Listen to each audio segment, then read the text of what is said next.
laki dari pusar sampai lutut, atasnya kudu ketutup.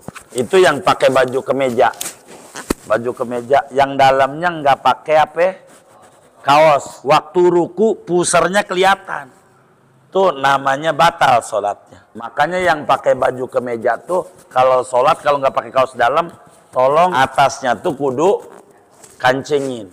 Maksudnya kayak orang mau pakai dasi. Jadi sehingga waktu ruku tuh ketutup. Ini yang kita harus jaga betul sholat ini, karena kita kudu usah sholat ini. Nah ibu-ibu itu tuh bawahannya tuh ibu-ibu tuh harus panjang bawahnya. Sering kali bermasalah dia dalam sholat. Mukna bawahannya ini waktu dia sholat kakinya kelihatan. Kalau dia takut kurang rapi, saran saya ibu-ibu pakai kaos kaki aja biar nggak kelihatan. Kalau orang kampung itu bawahannya itu sarung lakinya. Bismillahirrahmanirrahim. Babu syurutis sholati. Adapun ini yaitu bab menerangkan syarat-syarat sahnya sholat. Asyurutu li sihhati sholati arba'atun. Adapun syarat-syarat bagi kesahan sholat yaitu 4 perkara. Al-awwalu taharatu anil hadasaini. Adapun yang pertamanya yaitu suci dari 2 hadas. Wa anin najasati allati la yunfa anha fil jasadi wal malbusi wal makani.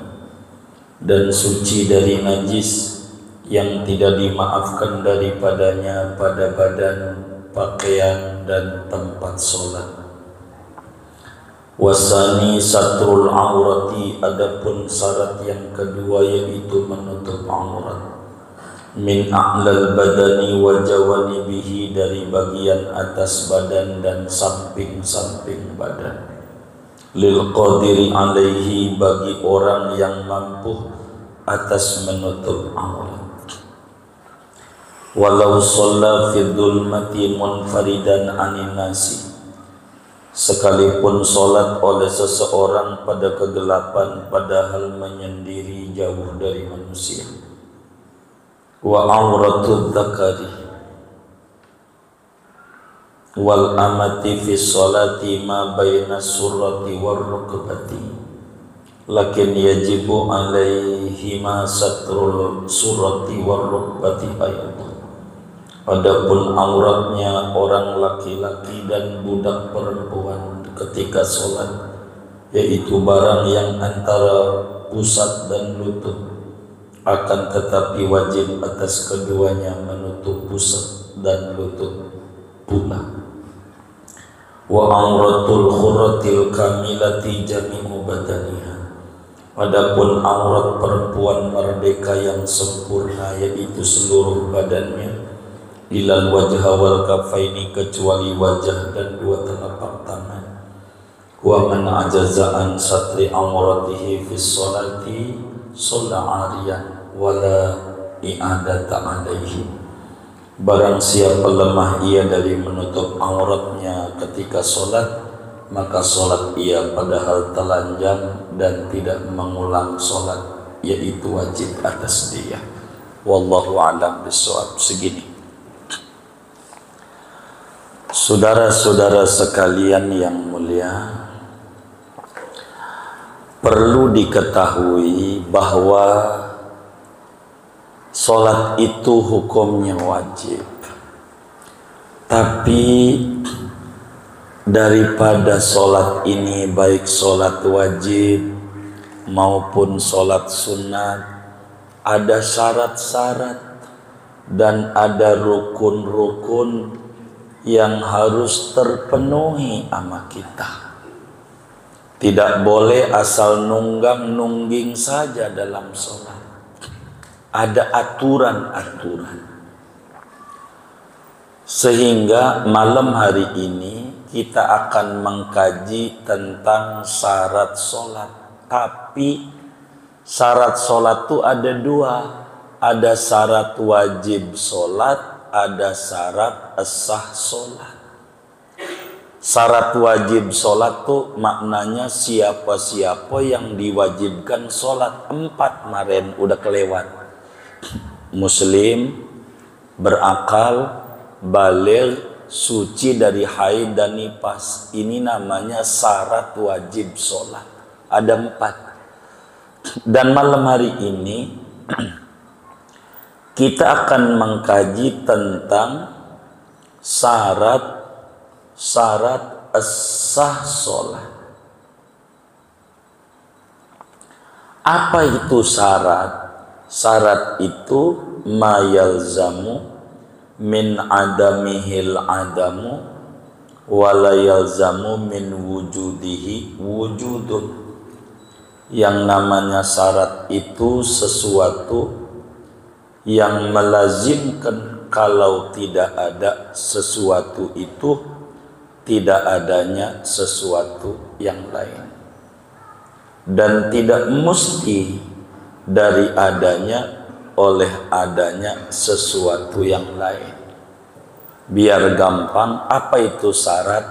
Syarat itu sesuatu yang kalau tidak ada maka tidak ada sholat. Kalau dia ada, belum tentu ada sholat. Itu syarat. Biar gampang, contoh wudu. Wudu itu syarat sholat. Apa tuh wudu? Wudu itu perkara yang kalau enggak ada wudu, pastikan enggak ada sholat. Tapi kalau ada wudu, belum tentu ada so bisa aja wudunya buat megang Quran, bisa aja wudunya buat tawaf, dan seterusnya. Itu namanya syarat. Singkatnya saudara, syarat-syarat sah sholat sebelum kita memulai di dalam sholat, dan kudu terus ada sampai akhir sholat, itu jumlahnya ada 4. Jadi ingetin, syarat wajib sholat 4, syarat sah sholat 4. Syarat wajib sholat muslim, berakal, baligh, suci dari haid dan nifas. Ini syarat wajib sholat.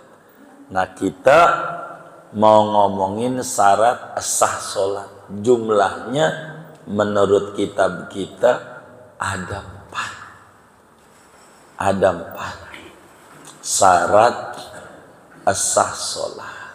Ada 4. Bisa aja ada kiai bilang ada 5. Berarti yang nomor 1 dipecah 2. Itu menyebabkan ada 5. Begitu. Nomor kita ini digabung. Nomor 1 ada 1A, 1B, begitu. Ada 5 nih. Kalau sholat kita pengen sah, syaratnya ada 4. Ada 4. Dari 4 tuh mana-mana? Dari 4 tuh. Oh baik. Speaker dalam.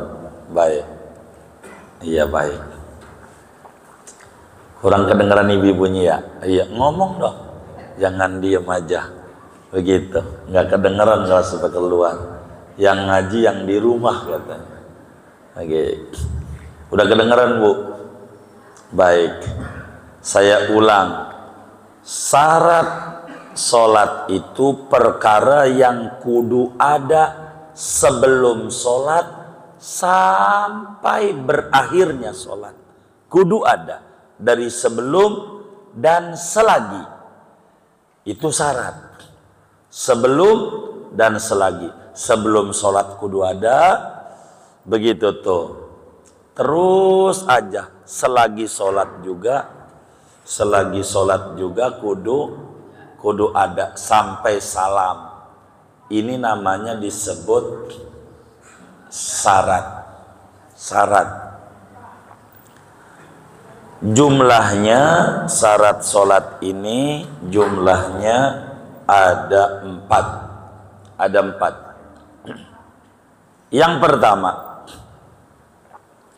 syarat sholat itu kata yai kita, pertama kudu suci dari hadas kecil dan hadas besar.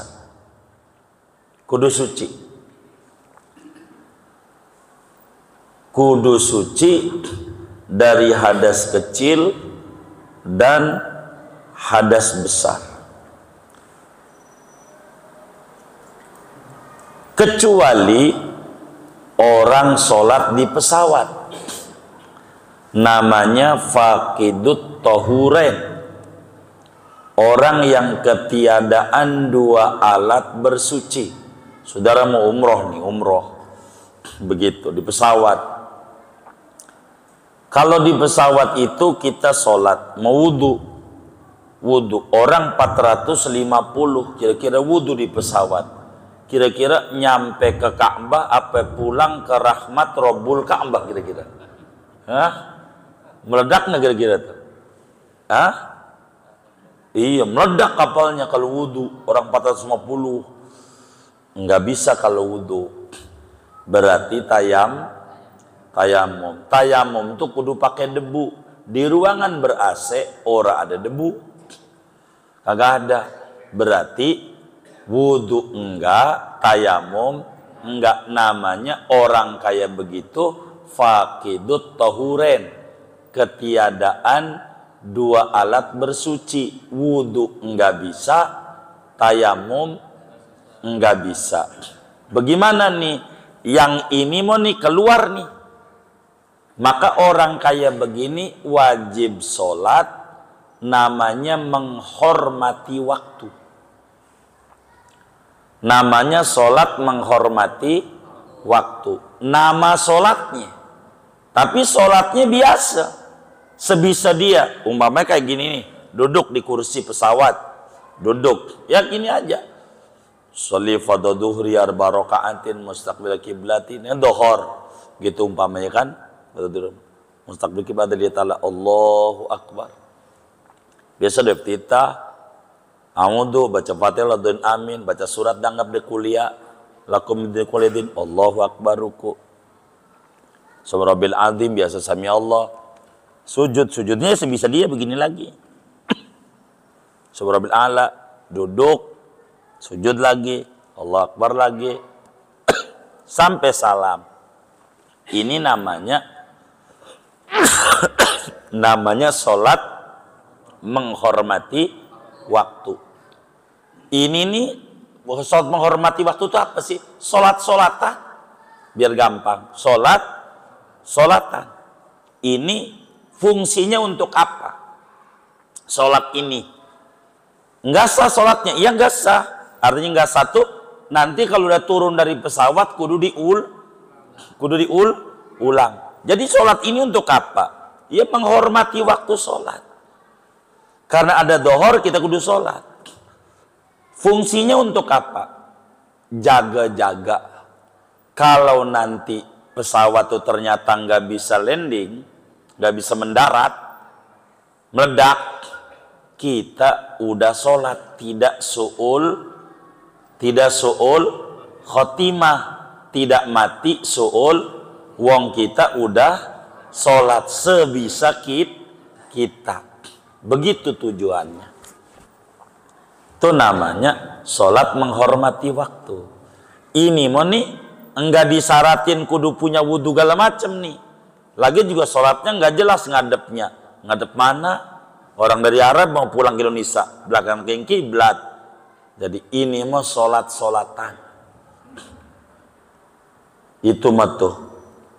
Jadi sehingga dalam sholat menghormati waktu, suci dari hadas kecil dan hadas besar tidak menjadi syarat pada keabsahan sholat.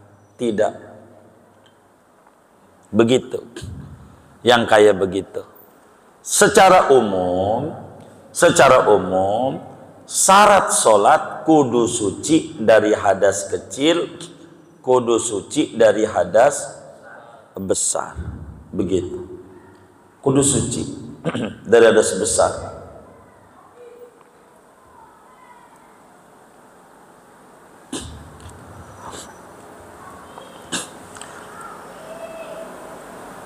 Dari mana nih sholat ini kudu punya wudhu? Di dalam Al-Quran pada surat Al-Ma'idah ayat 6 Allah menyatakan begini, ya ayyuhalladzina amanu idza qumtum ila sholati faghsilu wujuhakum. Kata Allah, wahai orang yang beriman, idza qumtum ila sholati, apabila kamu menghendaki berdiri sholat. Dalam tafsir kecil aja Jalalain, idza qumtum ay aradtumul qiyamah. Lanjutannya wa antum muhdisuna, padahal kamu enggak punya wudhu. Kalau kamu sholat, mau sholat enggak punya wudhu, kudu wudhu. Kalau kita sholat, mau sholat enggak punya wudhu. Kalau mau sholat kudu wudhu. Berarti wudhu syarat daripada sholat. Di dalam hadis yang sahih, Imam Tirmidzi riwayatkan di dalam Sunan Tirmidzi, Abu Dawud di dalam Sunan Abi Dawud, bahkan di Abi Dawud masih di halaman pertama Sunan Abi Dawud, Rasulullah SAW menyatakan, la yaqbalullahu sholata ahadikum idza ahdatsa hatta yatawaddoa. Begitu, la yaqbalullahu sholata ahadikum idza ahdatsa hatta yatawaddoa. Allah tidak terima sholat seorang kamu apabila berhadas sehingga wudhu dulu. Gitu. Jadi kalau kita mau sholat kudu punya wudhu. Hadas kecil kudu hilang, hadas besar juga kudu hilang. Hadas besar wa in kuntum junuban fattahharu dalam Al-Quran. Kalau anda junub maka kudu bersuci, mandi. Intinya orang sholat kudu suci. Pertama, kudu suci dari hadas kecil dan hadas besar. Bagaimana kalau kita sholat enggak punya wudhu, lupa kita sholat aja. Tadi Isya, pas sekarang kita ngaji, waduh, tadi kan kentut saya main sholat aja. Atau tadi saya nyentuh bini, main sholat aja. Itu sholat yang tadi itu tidak sah, karena tidak ada syarat. Matan tafasyartu intafal masyrutu. Kalau syaratnya nggak ada, maka sholat yang dipersyaratkannya pun tidak ada. Kalau kita nggak punya wudhu, sholat kita nggak sah. Lupa bagaimana nggak wudhu? Ya sholat lagi. Wong sama dengan kita belum sholat. Jadi pertama kudu suci. Suci dari apa? Dari hadas kecil, dan juga kudu suci dari hadas besar. Kemudian kudu suci juga daripada najis. Suci juga. Ini ulama ada yang bilang 5. Ini dipecah 2 nih. Kalau kita 1A 1B nih.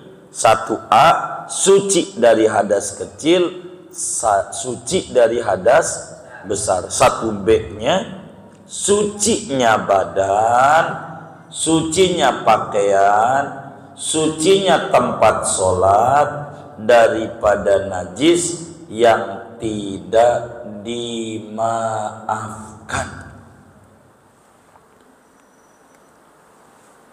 Badan kita nggak boleh ada najisnya. Baju kita kena kencing anak nggak boleh kita pakai sholat. Termasuk mie kancing kayak gini nih, mie kancing.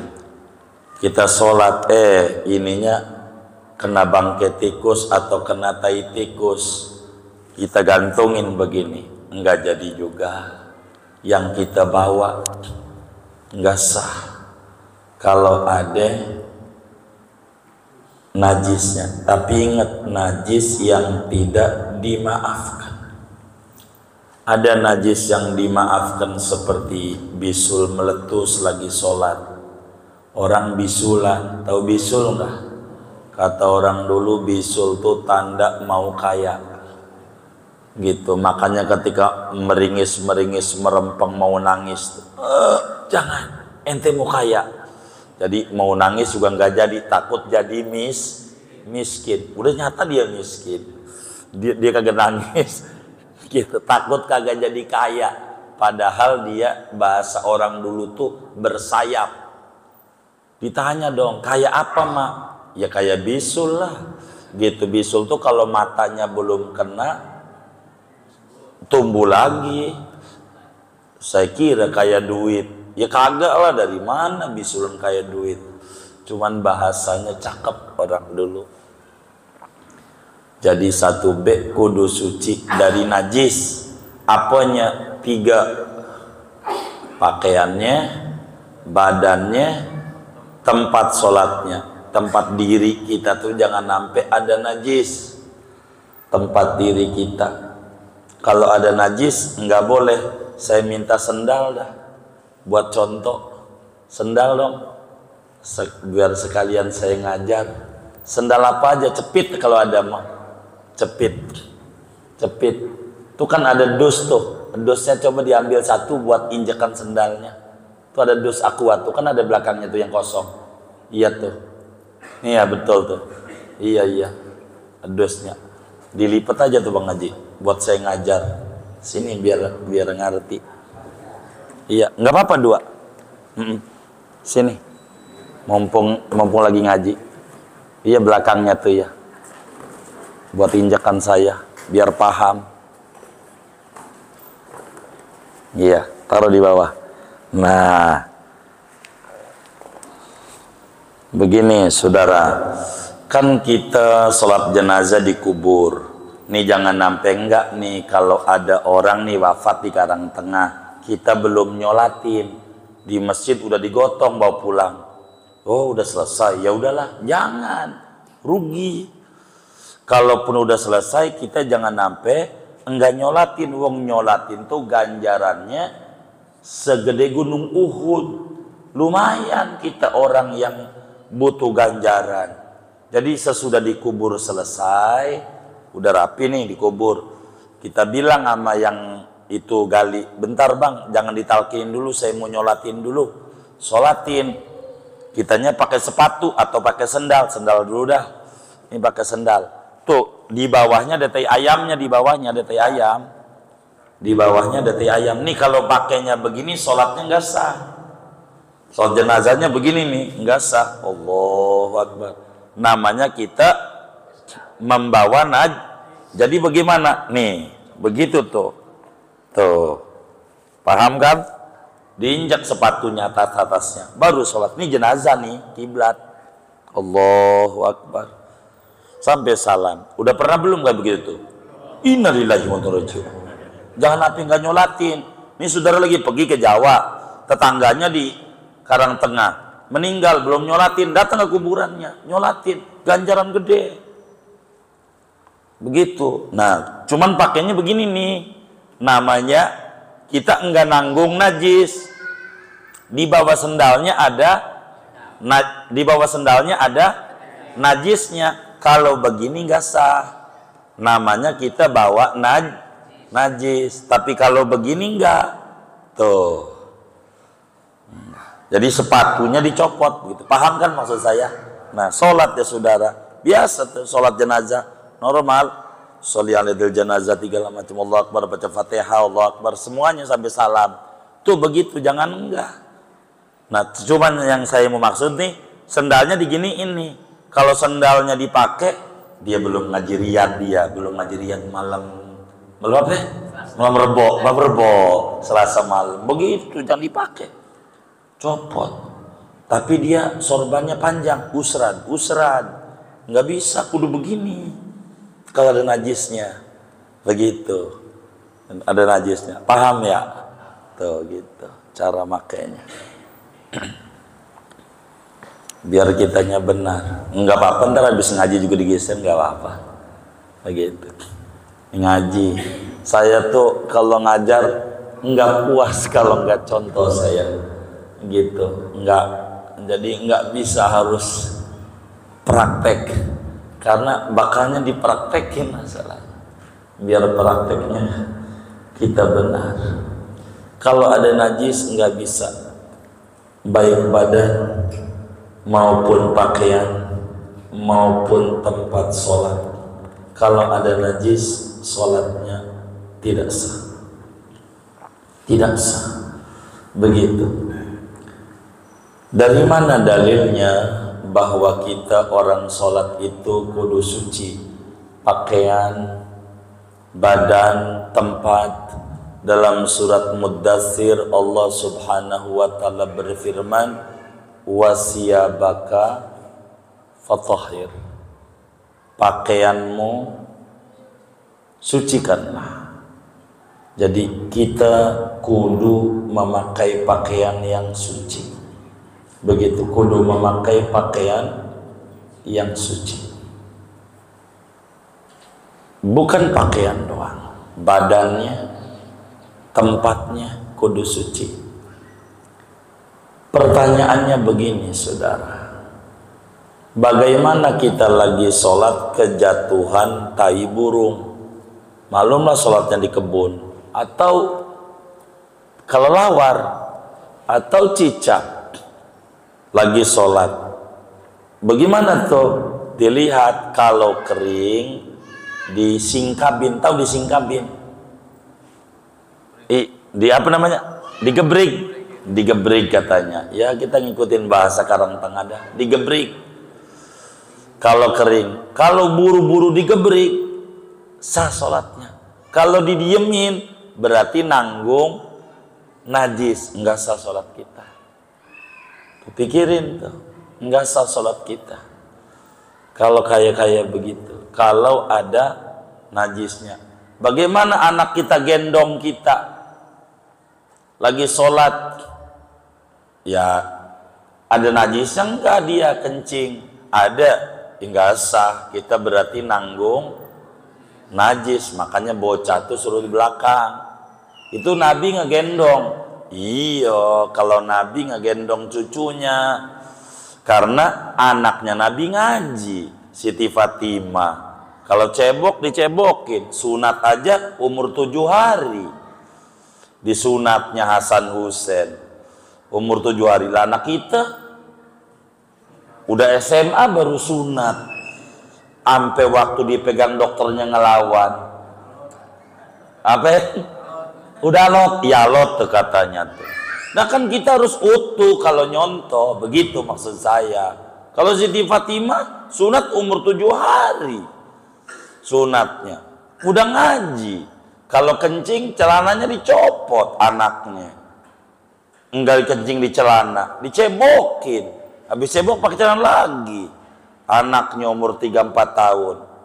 Bisa begitu anak kita? Bisa kalau mondok di Kerawang. Ada pondok tuh di Kerawang, namanya Tarbiyatul Wildan, Kerawang Timur, Rawa Merta. Saudara pondokin aja anak di situ tuh, umur 4 tahun.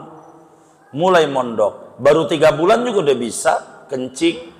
Mau gendong juga nggak apa-apa.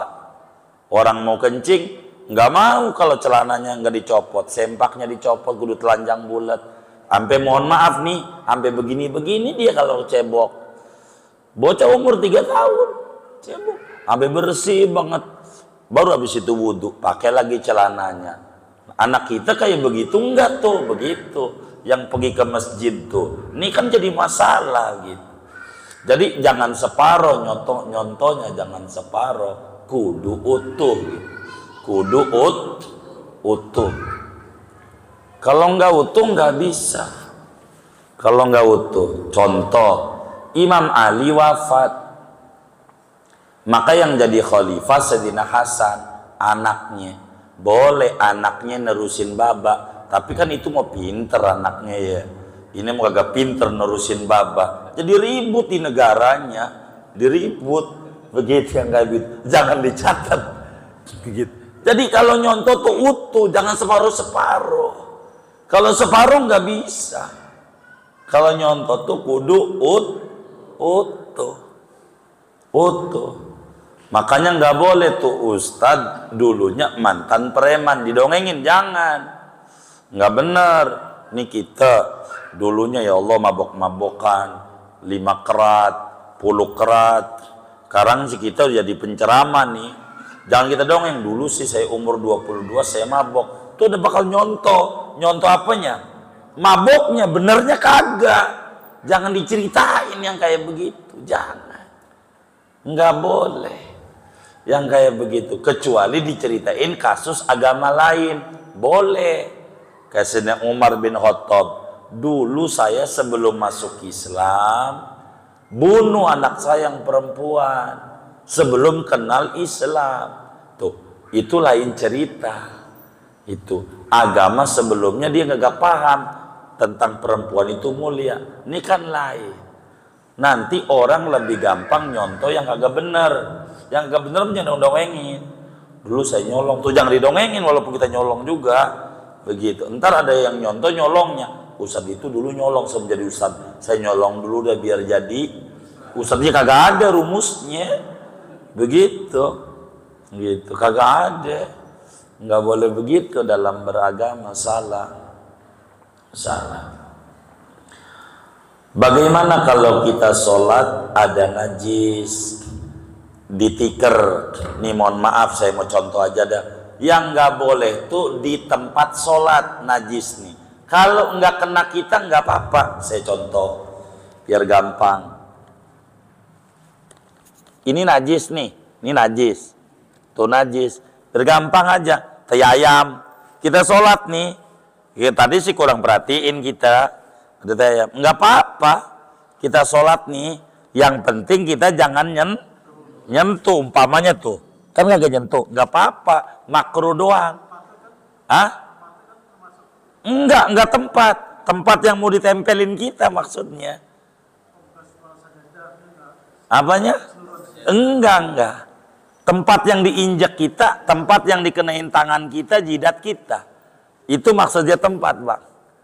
Nih, makanya saya ulai nih. Saya ambil contoh gitu. Ini ada tai ayam. Begitu. Tapi ayam kan enggak segede ini. Ini mau contoh doang.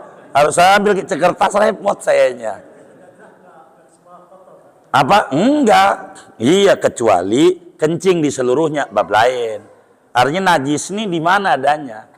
Jadi kalau kita sholat berjurusan dengan najis, sholatnya sah. Berjurusan, sejajar, tapi tidak ini contoh nih tai ayam, sholatnya begitu, nggak apa-apa.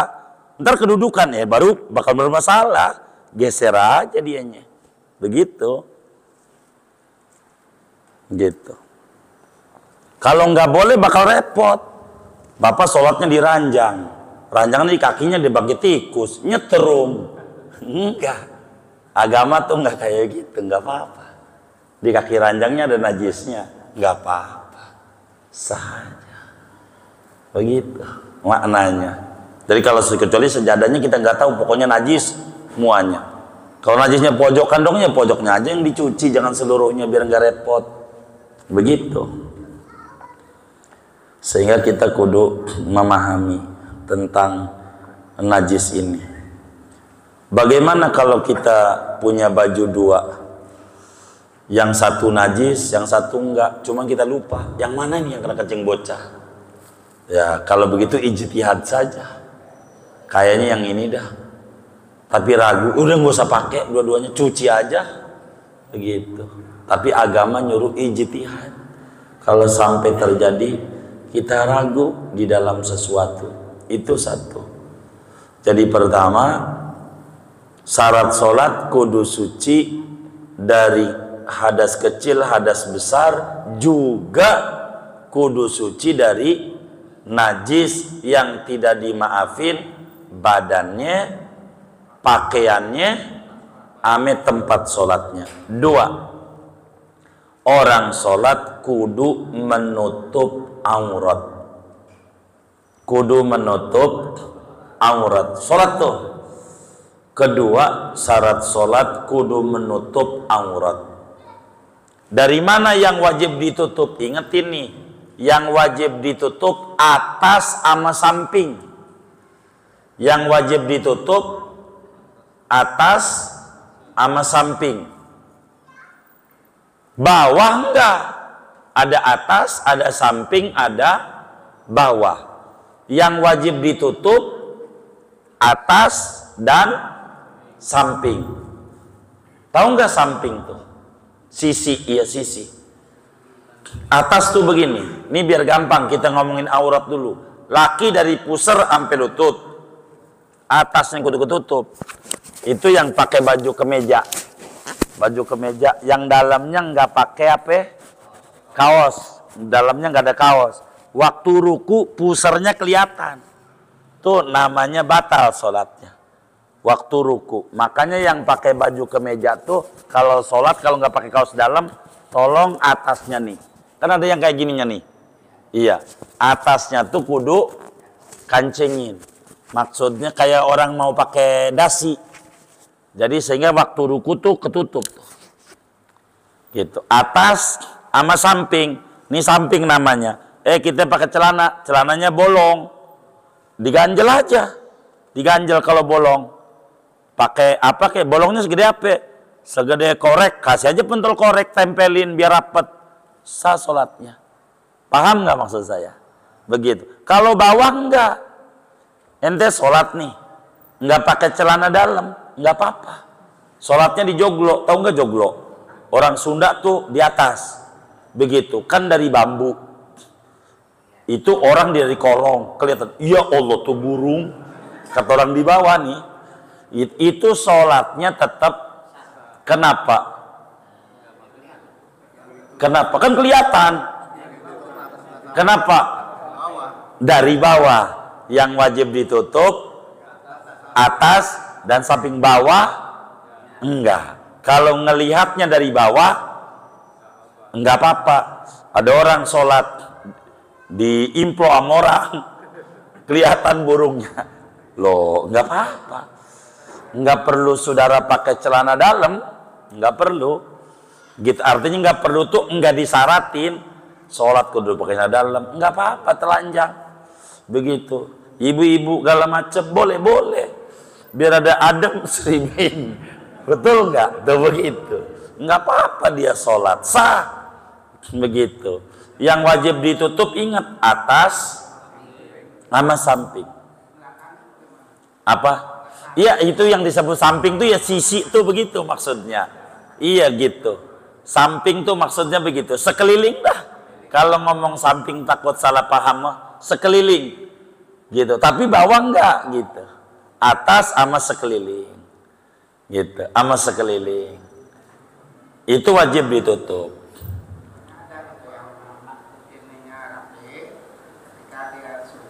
Nah, itu dia tuh yang orang pakai baju adeknya. Begitu. Artinya pakai seragam, kaos kurang panjang waktu dia ruku, itunya pantatnya kelihatan mana burik lagi pantatnya. Kelihatan tuh, kan sering begitu tuh, bener nggak? Nah itu sholatnya nggak satu, pikirin tuh. Maka mohon maaf kalau kami, bukan saya suruh nyontoh, bukan. Kalau kami jarang beli baju di pasar, bikin. Kenapa? Pantat ini dia standarnya nggak mau saya standar umum.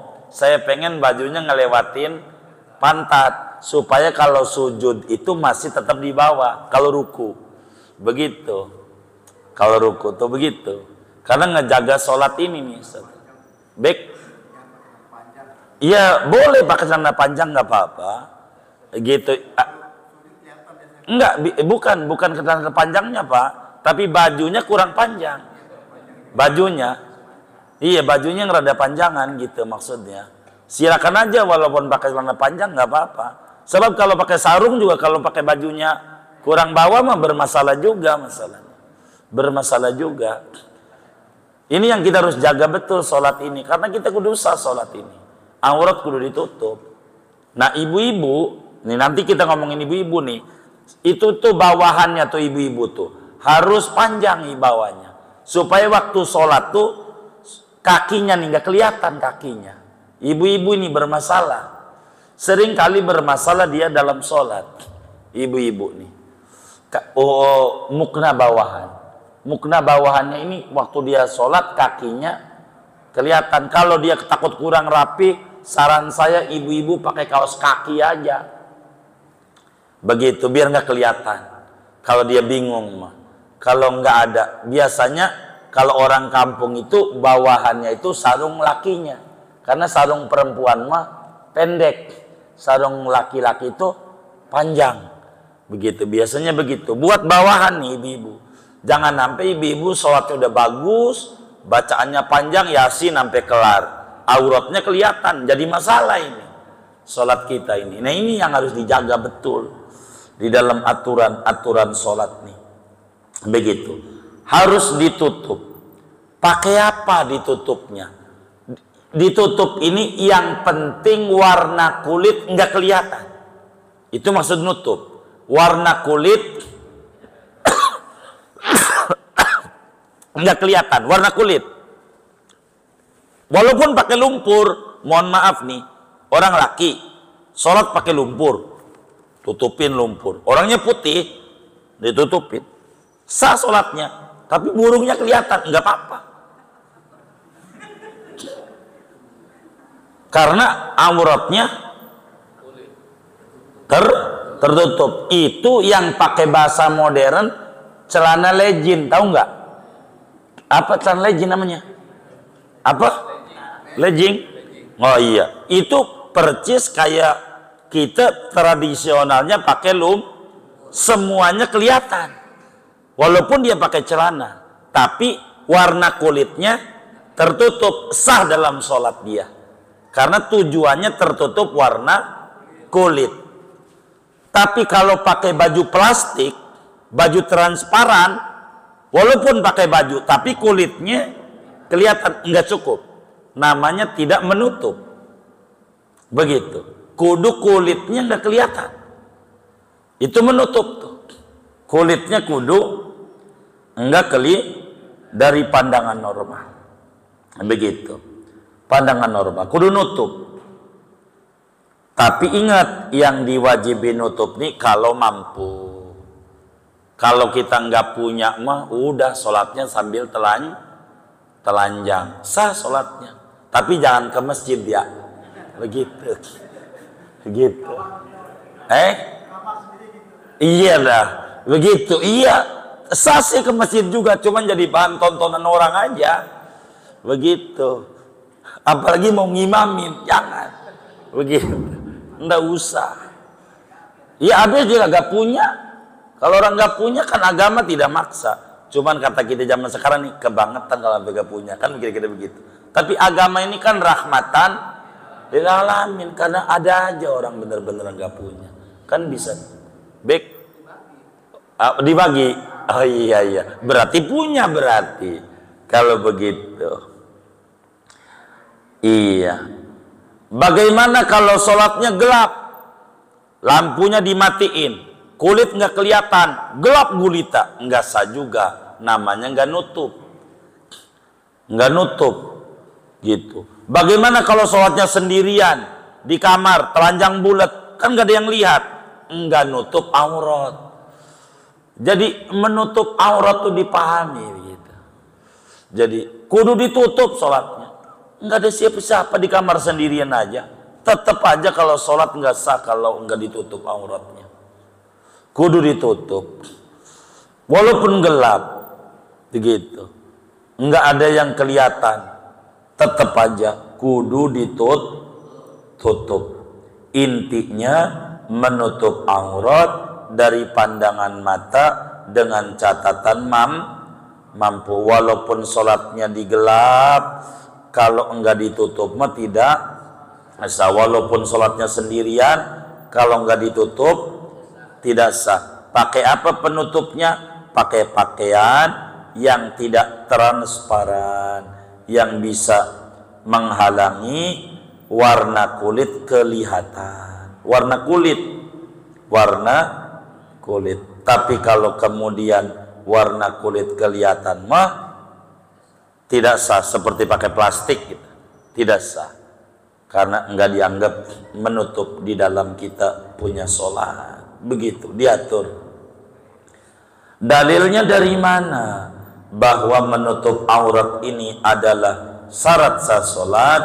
Di dalam Al-Quran pada surat Al-A'raf ayat 31, Allah subhanahu wa ta'ala berfirman, Ya bani Adam khudu zinatakum inda kulli masjid. Wahai anak cucu Adam, ambillah perhiasanmu, yakni pakaianmu, ketika tiap-tiap kita sholat.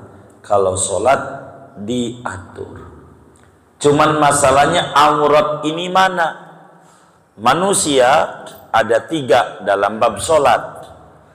Ada laki-laki merdeka, ada perempuan budak, ada perempuan merdeka.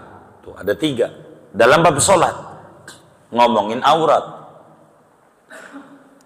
Auratnya laki-laki, ini laki-laki nih satu-satu. Ketika sholat antara pusat dan lutut.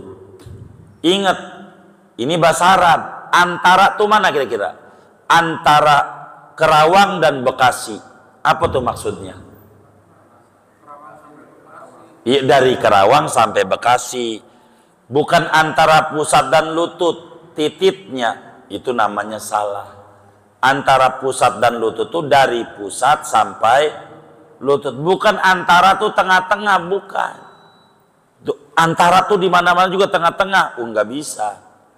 Kalau antara tengah-tengah, kalau wudu wajah itu dari kuping kanan ke kuping kiri, antara kuping kanan kuping kiri, berarti wudunya begini doang. Kan nggak ada, bukan begitu. Jadi salah gitu. Orang laki-laki dari pusat sampai lutut wajib ditutup juga, pusat sama lutut. Dadanya kemana-mana nggak apa-apa, sholatnya sah. Dia pakai sarung doang, jadi orang laki. Jadi dadanya kemana-mana, nggak pakai picik, jadi. Yang penting pusat sama lutut kudu ketutup. Tuh sholat. Sholat nih, ntar ngomong di luar rumah lain lagi. Ini ngomongin sholat dulu. Tuh orang laki. Jadi kalau ente sholat telanjang, pakai kaos oblong, jadi aja. Cuman berbicara adab aja. Itu bukan aturan fikih, akhlak namanya, bab lain. Kalau perempuan itu budak zaman dulu budak, sekarang udah nggak ada. Itu sama antara pusat dan lutut. Jadi tetenya kemana-mana tuh budak kelihatan oleh tuannya, nggak apa-apa. Karena agama itu lebih mendorong perempuan biar merdeka, biar nanti kalau mohon maaf tetenya kemana-mana, si tuannya itu nafsu, ditidurin, tuannya mati langsung merdeka, menjadi ummul walad namanya. Agama tuh tujuannya ke sana. Jadi kalau perempuan sholatnya pusar aja melutut, tetenya kemana-mana nggak apa-apa. Kalau budak zaman sekarang udah nggak ada. Yang ketiga, perempuan merdeka. Perempuan merdeka itu seluruh badan. Ingat, kecuali wajah dan 2 telapak tangan. Ini segini nih. Wajah dan telapak tangan. Ini terbuka. Wajah. Sama telapak tangan aja. Kaki kudu ketutup. Kaki. Perempuan. Itu makna wa auratur rajuli wal amati fi sholati ma baina surrati war rukbati. Auratnya laki-laki dan hamba sahaya perempuan ketika sholat antara pusat dan lutut. Akan tetapi supaya mimbabi malayatimul wajib ila biwajib, dengkul dan pusatnya juga wajib ditutup. Sedangkan kalau perempuan merdeka, wa auratul hurratil kamilati jami'u badaniha illal wajha wal kaffaini. Auratnya perempuan merdeka adalah seluruh badannya kecuali wajah dan juga dua telapak tangan. Dua telapak tangan. Ini namanya aurat ketika sholat. Ingat nih, auratnya laki-laki, aurat laki-laki nih di luar sholat, di luar sholat nih, begitu maka semua badannya. Kalau di luar sholat, jangan sampai kita nih laki-laki keluar rumah dadanya kemana-mana begitu, jangan. Di luar sholat, ini di dalam sholat doang. Kalau keluar sholat lain cerita. Begitu. Laki-lakinya diatur auratnya, enggak boleh. Pahanya kemana-mana di luar sholat, enggak boleh. Kita keluar rumah, makanya kita jadi imam sholat tuh kudu selektif. Kalau habis ngimamin, ntar keluar dari masjid, sarungnya disampirin di pundak, pakai celana pendek, pecat jadi imam yang kayak begini. Enggak benar, fasik namanya. Iya. Jadi nggak boleh orang laki paha kelihatan tuh dosa. Kalau saudara demen main sepeda, silahkan main sepeda, tapi tolong celananya 3/4. Paham nggak 3/4? Lewatin dengkul ya, nggak apa-apa. Lewatin dengkul, nggak apa-apa. Nggak boleh paha kita orang laki keluar rumah kelihatan. Kalau di rumah mah masa bodoh sama bini, kelihatan muamuanya juga nggak apa-apa, orang di rumahnya sama bininya dia. Begitu, bener nggak? Begitu. Ini di luar nih. Kita orang laki nih kudu jaga-jaga. Mohon maaf, jangan pakai celana pendek keluar rumah, jangan. Di dalam rumah nggak apa-apa. Begitu. Ya, tapi dalam rumah banyak orang, iya nggak boleh juga. Lagi hajatan gitu, jangan juga. Ini harus dijaga betul. Ada pada agama ini, nggak bisa kita asal-asalan itu. Ini aurat nih, kita harus jaga betul. Begitu aurat nih. Jangan sampai kita bermasalah. Jangan sampai kita pendek. Kalau saudara demen renang, tutup aja. Begitu, pakai celana pangsi aja, nggak apa-apa. Bukan renangnya, renangnya mau nggak apa-apa, saudara. Dulu ada Afghanistan, kalau mau saya cerita, ada negara namanya Afghanistan itu dulu yang mimpin namanya Taliban. Apa sih Taliban? Taliban itu bahasa Arab, bukan tali dari ban, bukan. Taliban itu artinya santri. Pemimpinnya itu santri, pemimpin negaranya itu. Kenapa dihancurin tuh Afghanistan? Gara-gara main bola nyuruh pakai celana 3/4. Main bola, bukan main bolanya yang dilarang, pahanya ini sama dia. Tuh, ini gara-gara itu diamuk. Sama nonton film perempuan semua di gedungnya itu. Kalau laki-laki semua tuh diatur. Sampel mau menerapkan ajaran Islam, itu namanya Taliban. Makanya dianggap teror. Iya, nggak boleh. Itu penyebabnya Taliban dihancurin. Gara-gara kayak begitu tuh. Dia punya aturan ketat menerapkan syariat Islam begitu. Sepanjang yang saya tahu tentang Taliban begitu, kayak begitu. Tolib itu artinya santri, kaum santri yang mimpin. Nggak boleh kalau yang benar-benar mimpin itu ditakuti gitu. Kalau bisa jadi pemimpin itu yang nggak benar, jadi bisa kong kalingkong begitu. Emang begitu aturannya. Di mana-mana yang benar mau dimusuhin.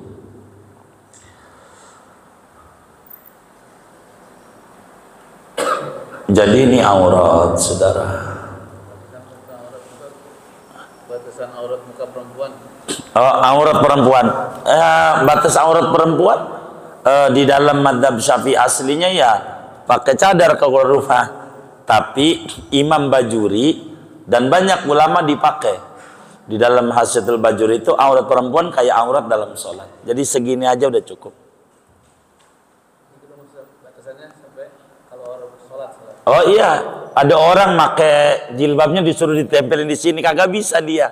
Ini nggak apa-apa di sini, nggak apa-apa. Ada yang nerangin auratnya ini, ngomongin muka suruh ditempelin ininya di sini di depan, kagak bisa dia, kagak nyangkut, enggak begitu. Sampai sini enggak apa-apa, ditutup dia, enggak apa-apa. Itu aurat perempuan kayak begitu. Jadi di luar sholat itu imam bajur itu, dan dipakai itu di dunia. Tapi yang mau tamat yang pakai cadar itu, pakai cadar itu bagus, yang kayak begitu. Kalau di kita nggak umum, kalau dipakai cadar disebut teroris lagi, benar nggak?